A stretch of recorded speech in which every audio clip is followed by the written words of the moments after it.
Hey guys, this is Buford Mobley with the Soccer Parent Lifestyle, and today we've got a wonderful guest. His name is Stuart Flaherty. He has so much experience in the soccer world. He's been a college coach at all three levels. Recently, a few years back at Dartmouth, has been a coach for the Michigan Stars in the NISA, and now he is currently the coach of Naples FC in the NPSL. And he also does scouting at various levels and has a few other things in his portfolio. But for now, without further ado, welcome the pride of Middlesbrough, England, Stuart Flaherty. Appreciate that. Any Middlesbrough shout out is a good one, Buford. And so I don't get in trouble with my owners. It's Naples United. I have to say that Okay, I've got I apologize for that. Naples United, yes. that. Thanks for having me.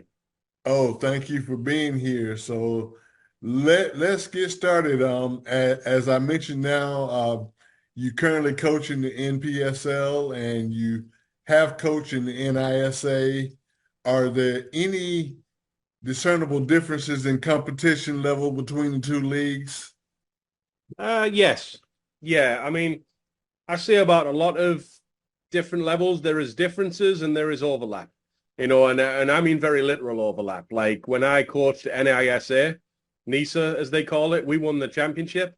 And the guy who scored the winning goal in the championship game, Anthony Boy, he plays for Naples United right now. He came in this morning.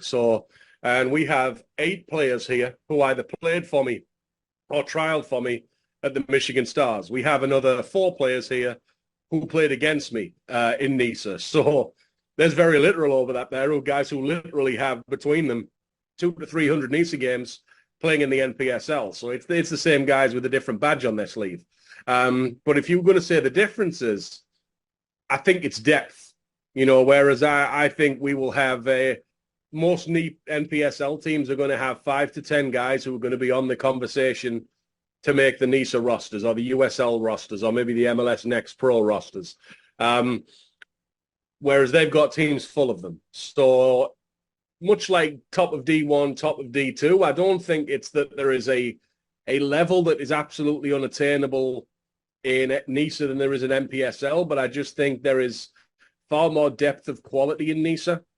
And NPSL probably has that top third of the roster that's in the mix. And then you've got development projects. And another thing I've seen in the NPSL and the UPSL that I like is there's 15, 16-year-old kids who are in nowhere ready for NISA, but they're jumping into these games and they're playing like 15-game summer seasons against grown men who are 22, 23, 24. I think that is a really, really important part of player development. And I think it's a good thing. So I don't think those kids will get jobs in pro leagues, but I think the NPSL, the UPSL, USL League Two, they serve as kind of a hybrid where you can build a bridge where this player can go get some adult aspect of his development while remaining in youth system. He doesn't have to go sign pro and never come back to his youth team. Okay. All right. Now, some people believe that when you're at the top of the youth system, you have to choose one of two pathways. You either have to go the college or the pro pathway. Yeah, Is that true that you have I to? think it's not. I think it's nonsense. Um, and I think 50% of that decision gets made for you. Because the examples that people use, Gio Reyna, Christian Pulisic, they have no place in the college game. And the college game has no service for them. It has no value to them. They are of such an advanced level that they should go pro as early as they can. They should go play against professional men as early as they can. And they should be in that environment. But make no mistake, like those parents aren't knocking on doors endlessly and begging for opportunities. They're getting met halfway by pro clubs who want those kids. So they want you and you know it. Now, what I think can be quite dangerous sometimes is there's almost an industry now creating almost a cosplay and a fantasy of that. And what I mean by that is we put like big European club badges on. I'm not going to single anyone out, but some people listening to this probably know example. We put big European club badges on an already existing coaching service.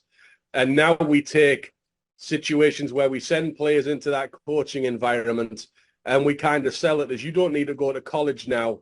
You're a pro now. If you're paying them and they're not paying you're not a pro yet. And I think the college system has a beauty that many American people don't realize. You know, I got friends back in England who were in youth academies, big youth academies, skipped high school, barely finished high school, and ended up on the other end in positions where they were pretty unemployable. Now, two things are beautiful about the American college game. If you're not in that very elite percentage of players that could get pro early, you get to keep these doors open and you get to play for 4 years and you get a degree. And you are a better player after 4 years of college than before. You know, I was at Dartmouth. Aduvier Koba, currently pro in Korea. Justin Donowa, currently pro in England. Wyatt Omsberg, currently pro in MLS. These are guys who at 18-year-old didn't have pro offers, didn't have pro opportunities. Now, could mom or dad have paid 30 grand and sent them to a club? Yes. But they didn't have legitimate pro opportunities at 18 years old. And they did at 22. And they had an Ivy League degree. I mean, that's a pretty sweet gig, man. So I think the people have got to be careful trying to dismiss the college game, because if you went over to England, you would be shocked at how hard these English academies are trying to get some kind of education system and safety net in place for their players that isn't half of what's already here in America. And the counter always seems to be, well, you know, if you're going to go play MLS, then, you know, you don't have to play college. That's absolutely fine. That's been happening in basketball for years. LeBron didn't play for UNC. And you can take the top 10 to 15%, then you can take the college game as a sort of a rung on the ladder for the next 20 to 30%. And now you have people who get to develop as men and women for 3 or 4 years, play for 3 or 4 years, educate themselves and have a life safety net, get themselves in the weight room and become better athletes, and then try again 4 years later. And this time, if it doesn't work out, I would say you've got some closure. You tried to go pro at 18, it didn't happen. You tried to go pro at 22, it didn't happen. Now we know, now we got a degree. But to absolutely dismiss the educational route and almost like try and get rid of it, that would be something that the American culture would come to regret. Okay, good advice. Now, Stuart, you scout players at various levels, you know, college, pro. What do you look for in a player that tells you that he or she can play at the next level? It's a good question. I'm going to give you multiple answers because I think I went on a scouting seminar in England, and it's one of the best things I've ever been on, because you don't learn to be a scout very often. There just seems to be an assumption that if you coach, you know everything about scouting, or if you played, you know what a player is. But there's two common errors to scouting, and one is trying to find what the teacher called the 360-degree sort. A player who can do absolutely everything. So I could give you the answer. I want a big player. I want a strong player. I want a technically gifted player. I want a tactically gifted player. I want everything. Like, we can all do that. Anybody can do that. It was watch soccer for 10 minutes. But like, if that player exists, is he going to play at the levels I've scouted for?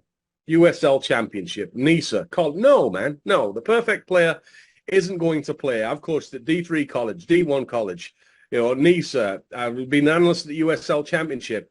There is no perfect player model going into any of those clubs. So what you're looking for, rather than this well-rounded genius, is a sharp-edged player. And what I mean by that is a player that's really, really exceedingly good at something. There's something in that player's game that makes our team better. And then when you scout to a period of time, which is usually 1 to 3 years, and you scout to fill a group rather than bring in a player through the door who's going to solve every issue you have, you start to look at the game differently. Because a lot of college coaches I see, they want a player that's going to change their program around, or they're not interested. And then they make mistakes by overlooking very good players. But like, if I'm looking for a left back, I want quick feet, I want 1v1 ability, I want energy to get up and down the field, and obviously fitness levels to do that, and the ability to cross. Anything outside of that can be flawed, But if I bring 2 or 3 players into a roster, we can now play the system we want to play. I need to bring in at least, again, scouting to a period of time, at least 2 midfielders who are physically capable on the defensive end. Your Declan Rice type players, your Claude McAlealy type players. Are they the best technical players on the team? No, but I need at least 2 of them in the roster. But like, I need Phil Foden too. I need players who maybe aren't as athletically gifted. I need players who can get between the line. I need players who can open their hips and shoulders on the first touch and face goal. Players who can drive off the dribble and commit defenders. All these things I need, but they're all different players. So when you're scouting, you're sort of setting your bar at the roster you have. You're setting almost a template of a roster, and you're trying to get to the point where for a 2-year period, the collection of your team has everything. We're like, a lot of people like, well, who do you want to play for, you Declan Rice or Phil Foden? Well, that's stupid, because the answer is both of them. And anyone who's not looking for both of them is a fool. You don't want a team of Fodens and you don't want a team of Declans. So it's always, this is what I want on the team, almost like a Lego set. And I need to put together 28 bricks that when all's said and done, we as a group can do everything.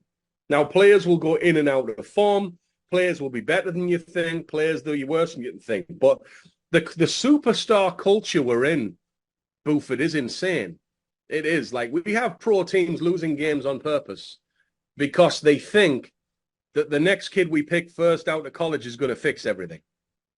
And the example we use is Patrick Mahomes, who was picked 10th behind Mitch Trubisky. But like that doesn't play into the little fantasy narrative. And I do think that spills over to soccer is, I'm just going to go looking for that one Lionel Messi, and that's going to solve everything. Build your team. Build all the aspects you need. And the other mistake scouts will make, and there's a book out by The Secret Footballer called How to Win. And there's a brilliant chapter in there that talks about this. And it's scouts try too hard to soothe their anxiety. And what I mean by that is, let's say I find 2 players. Player A we'll call Buford. I really think Buford's a good player. Player B we'll call Stu. I'm looking with my eyes at Stu. I think he's unfit and I think he's not having a good game. I'm looking at Buford and I see everything I want to see. I like his technique. I like his fitness. I like his strength. I like his energy. I like everything about Buford as compared to Stu. That's wave 1 of scouting, identification. Stage 2 is when anxiety comes in. I find out that 18 months ago, Stu was on the national team. I find out that 18 months ago, Stu was all-state, all-region, played for Philly Union. And you start to have these checklist resume bullet points that if I sign Stu and it goes wrong, I'm not going to be in any trouble as a scout because, well, what do you want me to do, man? Like, what do you want me to do? He's played national team. He's done this. He's done that. He's done this. He's done that. Like, I did the right thing. But I thought Buford was better. But the only reason I didn't go with Buford is because I didn't trust my eyes. I didn't trust what I saw in the moment. And I went with the resume. That is a flawed logic because the fluctuation in life, attitude, perspective, and performance over 1 to 2 years at the youth level is insane. Right down to the point that I would argue that what you did 2 years ago has no value at all.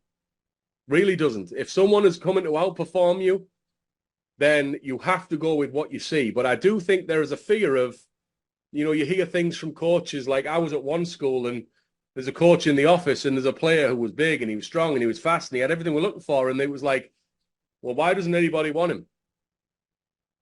So now we don't want him. We're seeing everything we like. The kid's got everything we want.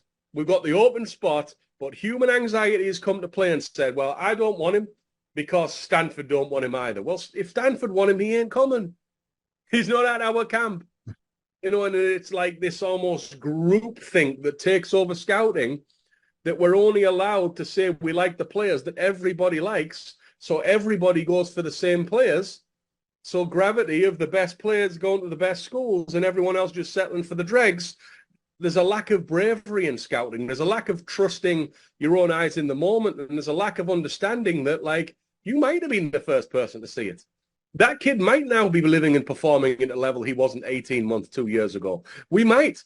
There's research on the NFL draft, and think of the energy that they put into it and the money that they put into their combine and their IQ tests, which, by the way, told us dead on that Bryce Young was better than CJ Stroud. They all these articles, how that was the case, and the Panthers actually traded away a starred receiver and 4 draft picks to not get Stroud because of this testing. What happened? The fluctuation in human performance, there's elements that aren't measurable. So we're not willing to just go all out to the point where I sign that player because I want that player and it didn't work out. And yeah, if it doesn't work out, I'm going to look bad because I've kind of went on my heart and my eyes. But you'd be surprised how many times you say things. I did this early in my career because you know it's what your boss wants to hear. If you're an assistant coach and you know which player the head coach likes, you actually have to make a decision with 90% of head coaches. Do I tell him what I think? Or do I tell him what I know he wants to hear already? It's easier, Buford, to tell people they want to hear. So that's why this, narrative that the MLS kids get favored or the big kids get favored or you go on the national team, you get a free ride for the rest of your life. There is some truth in it for these reasons. Yeah, bit of a rant, but that's my thoughts on scouting. Okay. Now, as soccer parents, and especially in our Facebook group, a lot of parents kind of poo-poo the leagues like the NISA and NPSL. They focus on, of course, the Premier League, et cetera, et cetera. And the honest truth is that most of our kids at our level are probably going to be, if they're going pro, they're going to at least start in those leagues. So how important is the NPSL and the NISA in the American soccer ecosystem? Vital to the vast majority of future professionals. And here's how there is no argument against it. Okay, so the logic is that the MLS is the best league. Well, it's fact, not logic. It is.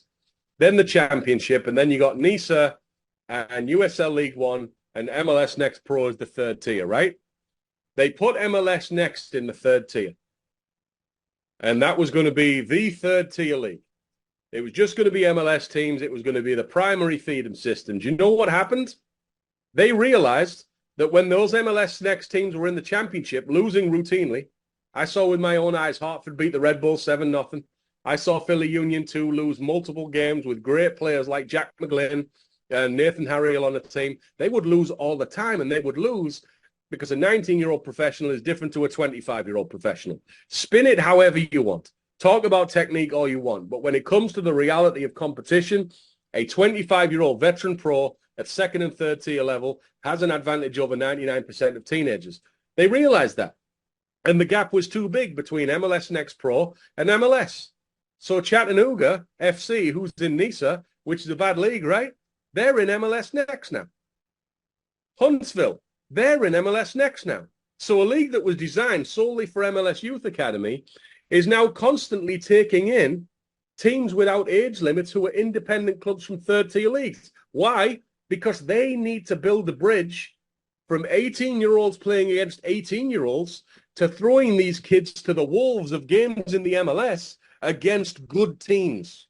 Teams far better than lots of people who comment on Facebook and Twitter understand. It's okay to get your keyboard out and laugh at people and watch Man City. Watching Man City is not an achievement. Throw your son on an MLS field and it would blow your mind how out of their depth they're going to be.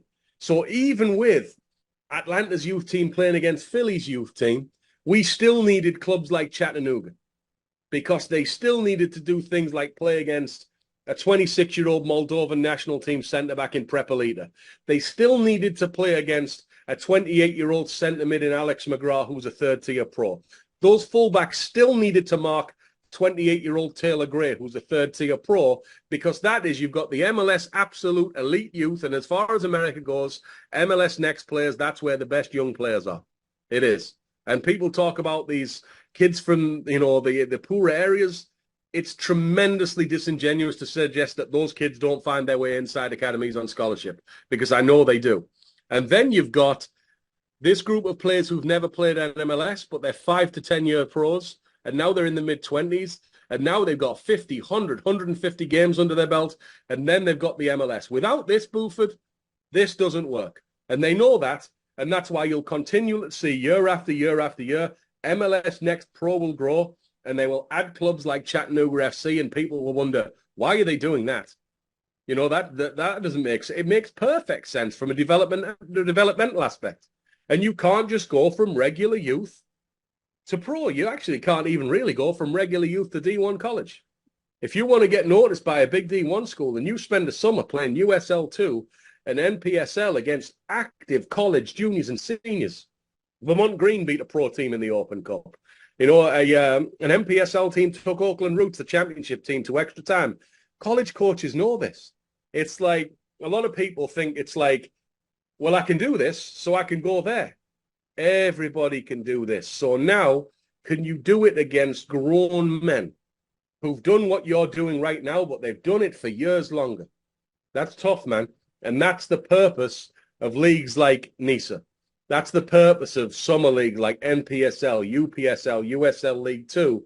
It's to add the edge and intensity that, yes, it can be talked about, and yes, it can be shown on video, but it can only really be lived, right? The NBA's got the same thing. You know, they've got this. I'm not a basketball expert, but I can see they have their G League for players that were stars at college and youth level, but they're not NBA ready yet. Well, NISA's your G League, you know, and then they've got these summer leagues, the NBA Summer League, where guys who maybe they're on the team and on the roster and they don't get their minutes when the TV and the lights are on. That's what we're doing here. But this obsession with going from U17 to the finished article you see on TV, like, Buford, it's insane to me. And then to insult and mock and make fun of continually the steps on the ladder in between, be careful what you wish for. Because here's one door that's already closed. USL Championship has a player bargaining agreement in place now, which is absolutely a good thing. But I also know, because I've heard firsthand, that there's like professionals that they would usually go on trial for a low dollar contract, but now they just get told no. And they get told no because the league minimum salary is above where they project these. So now we're left with leagues like NISA for this player who's completely outside the pro game. The championship doesn't want you. You know, cry about it, complain about it, say they're wrong. They don't want you. You really want to get rid of this. You really want to get rid of a pro league that gives 300 to 500 players jobs on low-paid contracts, purely as almost college plus two. You're playing pro. I understand you don't want to have a career here, but let's get a year of pro soccer under belt and try and move you up the pro leagues. The fact that we would want to delete that from the soccer ecosystem is insane. And where people have to look in the mirror and not be frauds is some of the people who complain about the MLS monopoly are the ones who want rid of this too. Do we just not like everything? Like, is there no logic? Is there no understanding of the levels of the game and the human development aspect of having to go into environments that aren't perfect and work your way through them? Or do we just want perfection at every level? Because MLS is pretty good, man, but we don't like it because we don't like the monopoly. But like, we don't like the championship either because it's not good enough. And we don't like NISA because, you know, it's not as organized as the MLS. And we don't like college because, you know, the seasons aren't long enough. Like, again, man, be careful what you wish for. Okay, now one thing I know you're excited about is you're involved with a gap year soccer program starting out, and tell us a little bit about that program. So yeah, the gap year program. I'm excited about who I'm doing it with. I'm doing it with Enoch Shawamney, who runs Naples United with me. And for a bit of background, you know, I pride myself on 16 years of college coaching and 2 years of pro coaching in which I won a national championship. But Enoch played at a level where he played 380 games. He played for Leeds United. He played for Luton Town. He played for Nigeria men's national team. He's seen and lived something that's of real value. So for our gap year, you know, kids who have big D1 scholarship offers or are going where they want to go, it's not for you. You know, kids who have pro contracts and pro opportunities to get yourself in that environment, it's not for you either. We're for the hybrids. We're for the kids who might have D2 and D3 offers, but they think they can get D1 with an extra year. We're for the kids who've been told by a certain school, we like you, you came too late, would you take a gap year and commit for the next class, which is pretty common, more common than people think. Or where for the kids that want to go third tier pro, maybe second tier pro if they absolutely excel, but right now they're having a hard time getting in for whatever reason.